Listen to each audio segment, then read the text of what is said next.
Hello, my name's Blake. I raised that boy, paid his tuition, sat in silence while his mother rewrote my place in our family story, and on the day he stood on stage in front of hundreds, he laughed, called me just the janitor.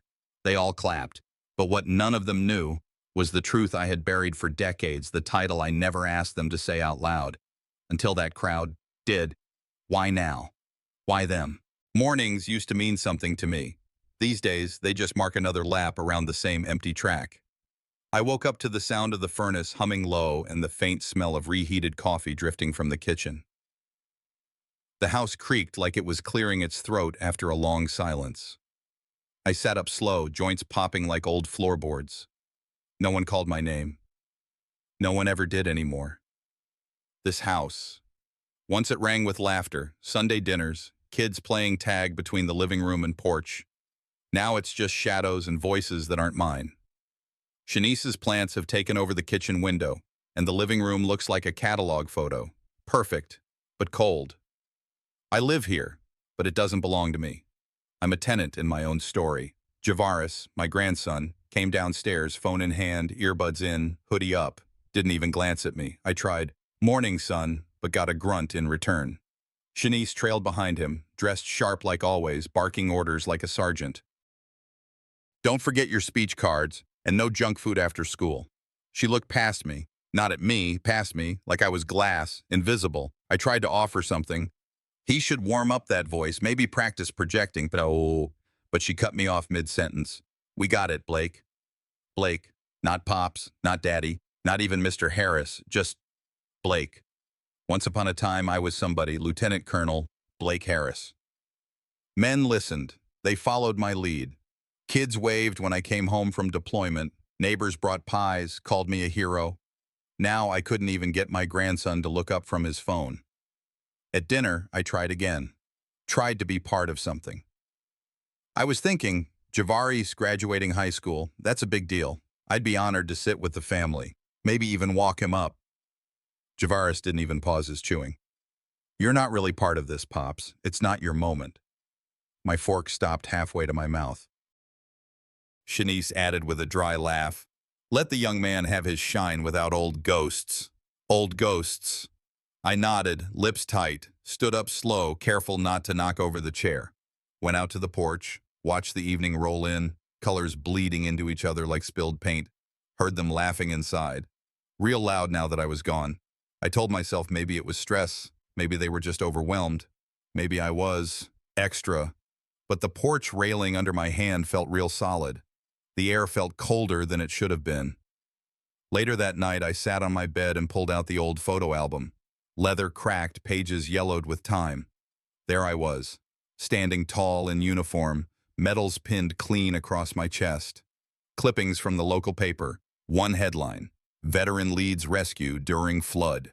Another, "Community hero honored at Capitol." Back then, I murmured to myself, folks didn't just know my name. They stood when I entered the room. But I never bragged. Didn't need to. I did my part, then stepped back. Now, I've stepped so far back I've fallen off the picture entirely. A knock came at the door. I wiped my eyes quick, pulled myself together. It was Jordan, the kid from next door.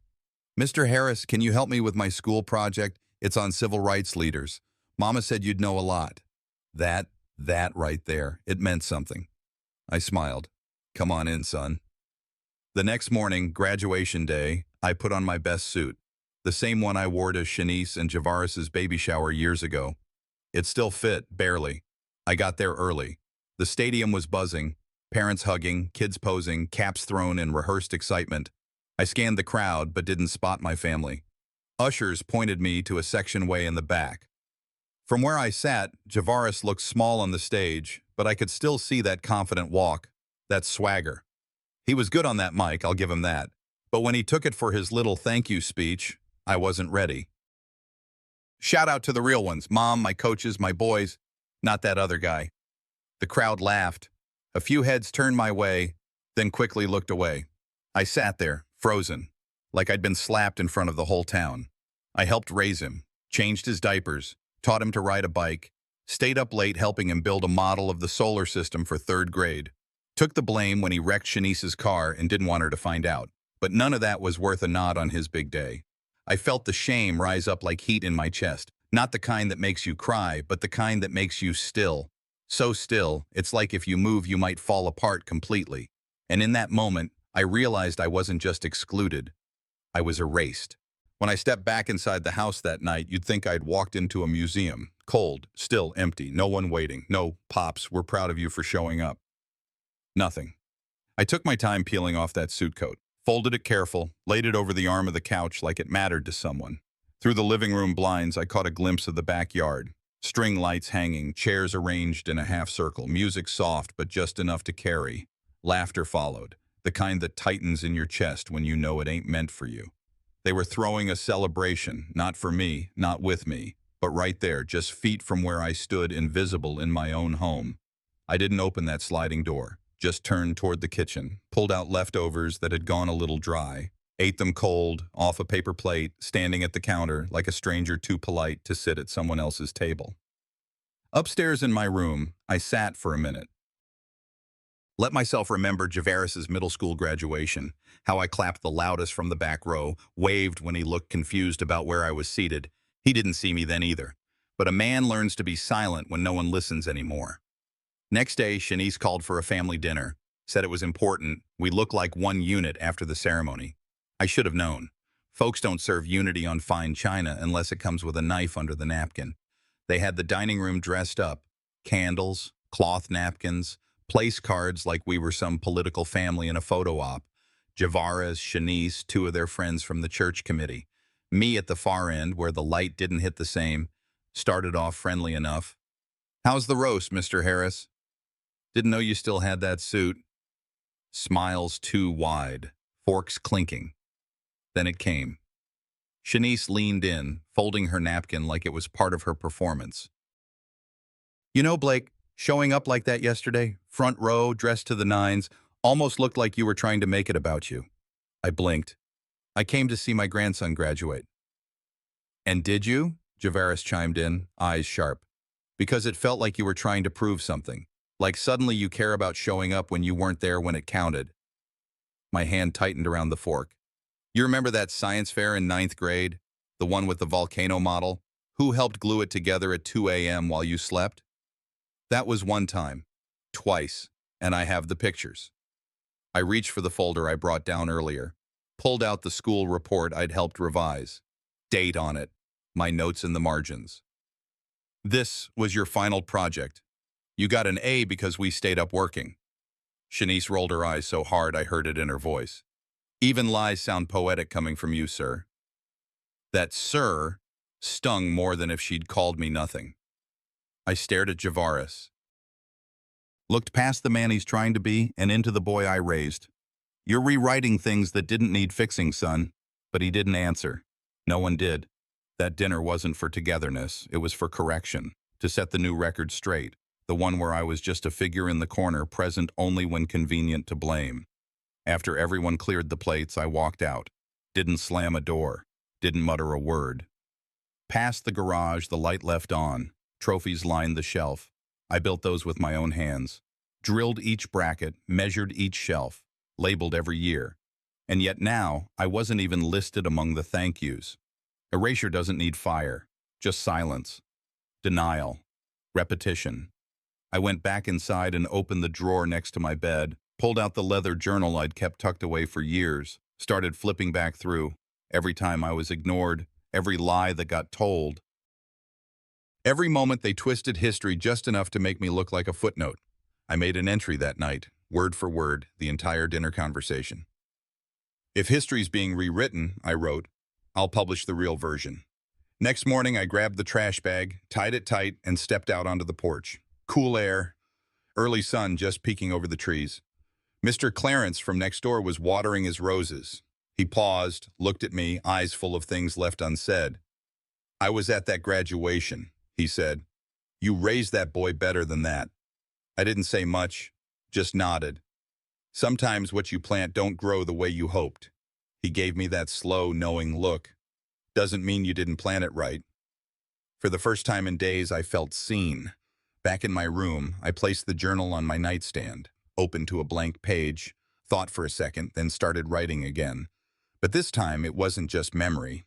It was strategy. I tried to walk through the day as if nothing had shifted under my feet. Mowed the front lawn slowly, humming a hymn under my breath. The blades traced lines across grass that knows me better than any family room these days.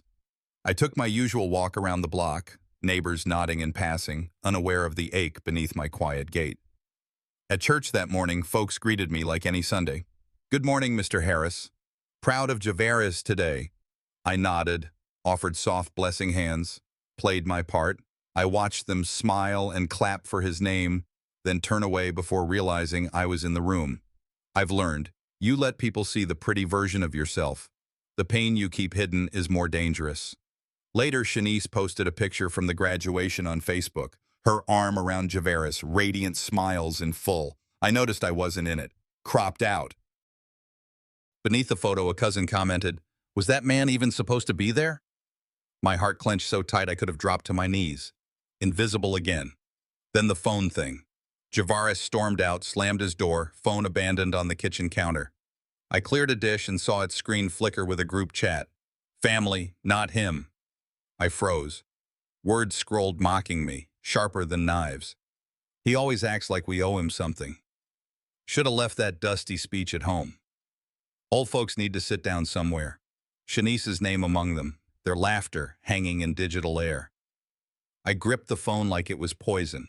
This wasn't disrespect. They had organized it, purposefully, erasing me in plain sight. I set the phone down carefully, didn't shout, didn't storm out. But a storm broke inside. That night, I sat on the edge of my bed under dim light. I thought back to Christmas years ago, the one time I gave Javaris that guitar he begged for. Shanice said it was too much. I argued till dark. Morning came, guitar was gone, told he'd passed it to a friend. But years later, I learned Shanice returned it quietly, swapped it out. My gift filtered through her judgment. That betrayal carved the line. My presence from then on always went through her lens first. Approved, dismissed, diluted.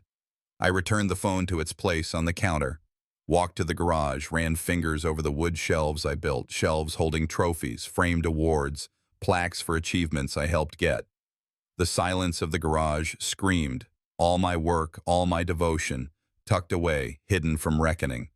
Inside, I pulled out a small box from the closet, opened the top, my uniform photo, the medal I never hung up, newspaper clippings folded neat, reverence in the folds, items I never showed because I believed people would see the man, not the ornaments. Now they were evidence. I began stacking documents, old tuition receipts, birthday cards never opened, emails I sent and never received replies. These were threads of truth, not proof to shame, but to remember. I whispered in the dark. They think silence means surrender. It doesn't. It's a storm forming. The fire behind my smile, buried too long, flared now. The morning light was different that day, quieter, dimmer somehow. I woke up before the sun finished rising, the weight in my chest heavier than usual. No dreams had come to rescue me that night, just the silence of a man staring at his own ceiling, wondering how it came to this. I stepped into the hallway and heard faint voices behind Shanice's door. Her tone was hushed, clipped, like someone covering a mess before company came over. Javaris responded in that low grumble he used when he didn't want to be overheard. I paused, just for a second, enough to feel the sting in the air. I could have knocked. I could have asked what was being discussed, but I didn't. I stepped back slowly, careful not to let the floorboards creak. I used to be the one who protected the quiet in this house. Now it seemed they were guarding it from me. I left the house quietly.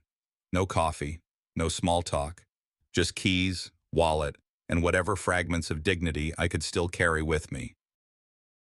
The ceremony was scheduled for late morning, but I needed to be there early, for strength, not support. By the time I arrived at the school stadium, the staff were still setting up the chairs and tables under the rising heat.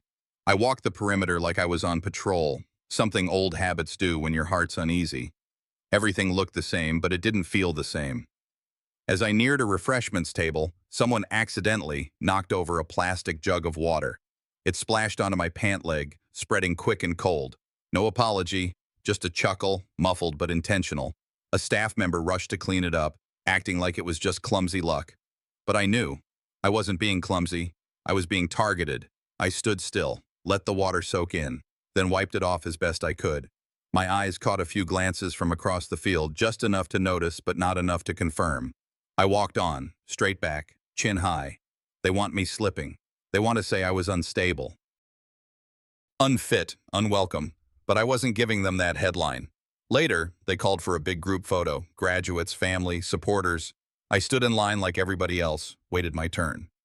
When it was our rouse moment to pose, I positioned myself near the edge, not center stage, just in frame. The photographer called for a tighter group. 2 people moved in front of me without looking back. Camera clicked. Flash. Done. A few minutes later, the preview popped up on a nearby screen. I wasn't there, just a crowd of beaming faces. Shanice, Javaris, neighbors, coaches, but no me.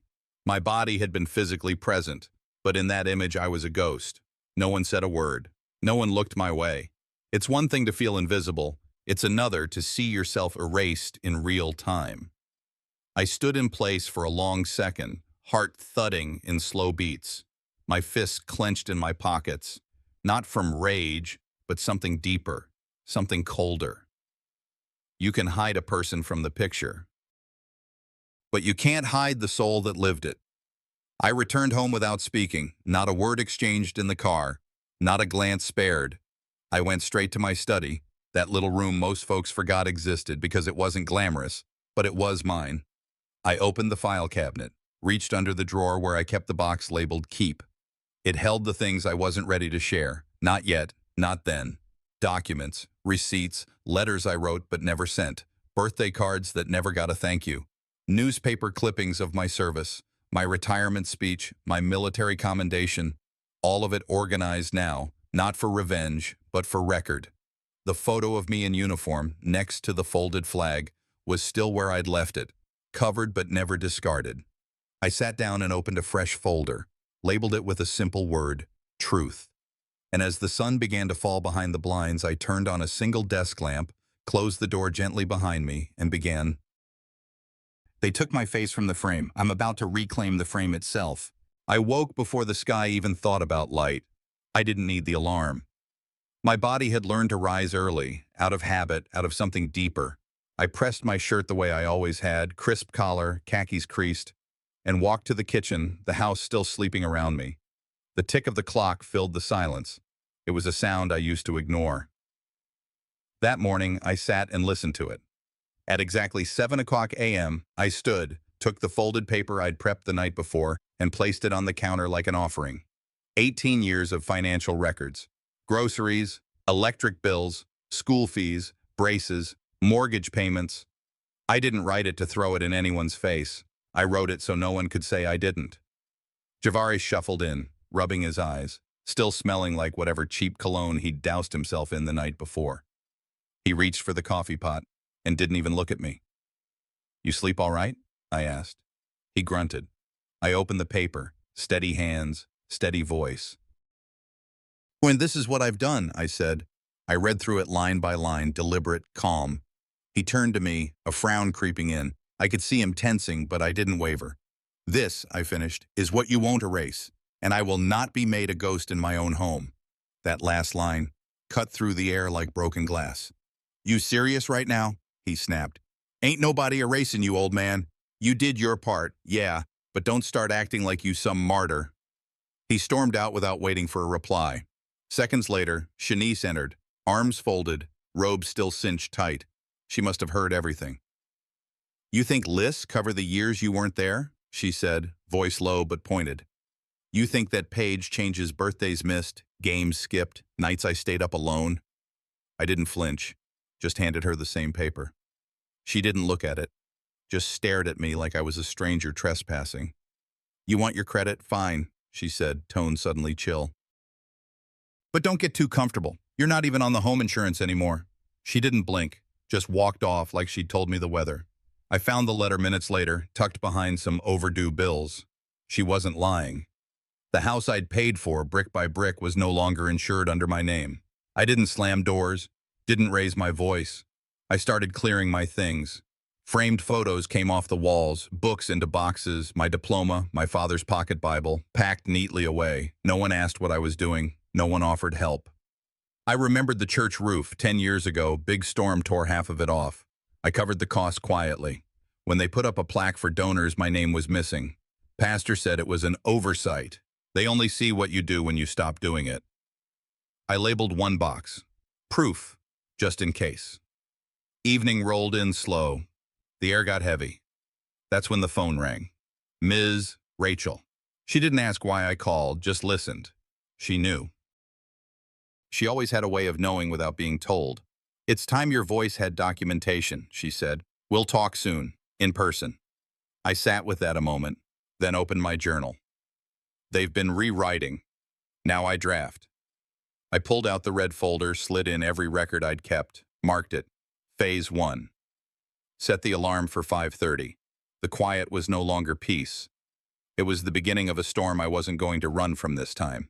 The sky hadn't even turned yet. It was still that heavy shade of blue between night and morning. I was up before the birds again, sitting at the edge of my bed, buttoning up my shirt, pressing each crease like it meant something, like today had weight. I laid the folder labeled Phase 2 across my desk, opened it with hands that didn't tremble anymore. Inside were photos of the early days, me in a sweat-soaked t-shirt, hammering boards, standing beside teenagers with dust on their faces and dreams in their eyes. I reread my wife's letter one more time, her voice in every curve of that handwriting. It didn't sting like it used to. Now it lifted me. Before I left, I stood still, eyes closed, fingers laced together. Let the truth speak louder than pride, I whispered. That was my prayer. That was my armor. At the print shop down the street, I made crisp copies of key photos, emails, receipts, every little thing they hoped no one kept. I uploaded it all to a secure drive, 2 backups. I wasn't leaving anything to chance. The sorrow, I didn't carry it the same anymore. I had folded it, stored it deep, and turned it into fuel. By mid-morning, the community hall was already buzzing. The kind of buzz where people whisper but keep looking over their shoulders. Some came out of curiosity, others from obligation, but a few came out of respect. I recognized old faces, mentors, janitors, a kid who once flipped burgers but now owned his own catering business. They nodded when they saw me, small, quiet nods that said, I know. Ms. Rachel stood near the podium, her posture proud like she was holding a secret worth gold. She pulled me aside, squeezed my forearm. It's time, she said. You ready? I just nodded. I didn't give a speech. I spoke, plain, measured, real. I said I wanted to show them something, just 90 seconds. The lights dimmed and a clip rolled, grainy at first, then clearer. There I was, laying foundation, guiding teens with drills, arguing gently with a city rep over permit codes. There I was, visible, real, unerasable. The room shifted. At first it was the murmurs. Then someone whispered, that's him. A woman up front clasped her chest, and one man near the back stood up, slow but firm, like truth had weight again. Then the doors opened. Xavier strolled in, loud in his silence. Shanice followed, her arms crossed like armor, her eyes calculating. They saw the end of the video just as the screen faded.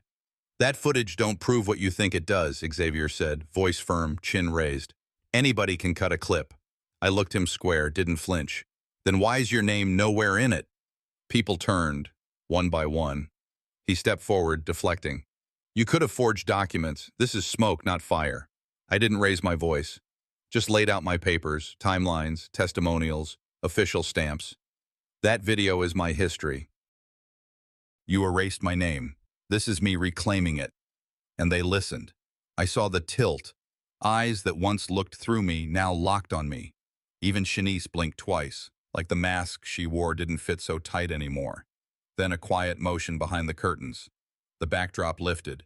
There it stood, tall, polished, backlit by soft yellow lights, a plaque carved in brass. Founding Father, Visionary Leader, Blake Johnson. My knees wobbled, not from weakness, just from the shock of being seen, really seen. It was the students, the ones from back then, who had made it, saved up, found the last photo of me with them, raised the funds without telling me. They said it was overdue. The room rose. Cheers didn't erupt. They built, like thunder rolling closer. Like justice waking up. Xavier stood still, his mouth shut, but his eyes, he leaned in behind me, his breath just enough for me to catch it. You think this is over? When I stepped into the hall that evening, it felt like stepping into a storm I'd been watching build for years. The seats were filled wall to wall, neighbors who had watched me grind in silence, former students who had once called me Coach or Mr. J, faces I hadn't seen in decades. Local reporters were setting up tripods, microphones blinking red, like small beacons of truth. The screen behind the stage glowed faintly, teasing the words "Legacy Uncovered" in pale gold. The air was heavy but alive, like before a summer thunder. I paused at the doorway.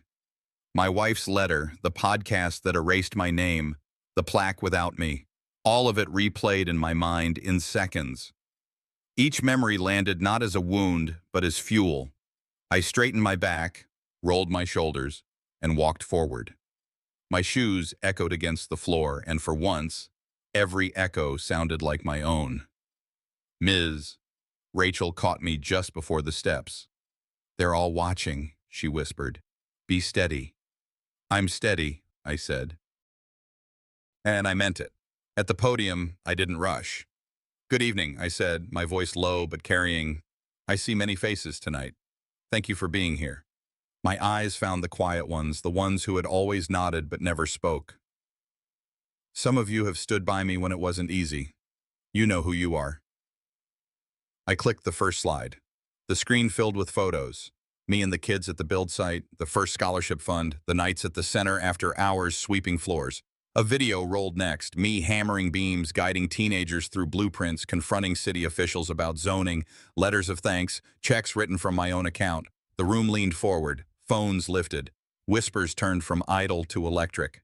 "They tried to forget me," I said into the microphone. I chose to remind them. My voice didn't shake. It carried. I stepped back from the podium.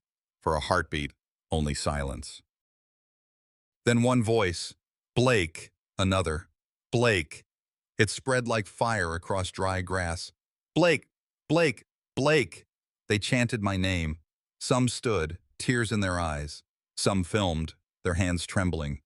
Javaris sat frozen, his jaw slack. Shanice pressed her fingers to her lips, eyes darting.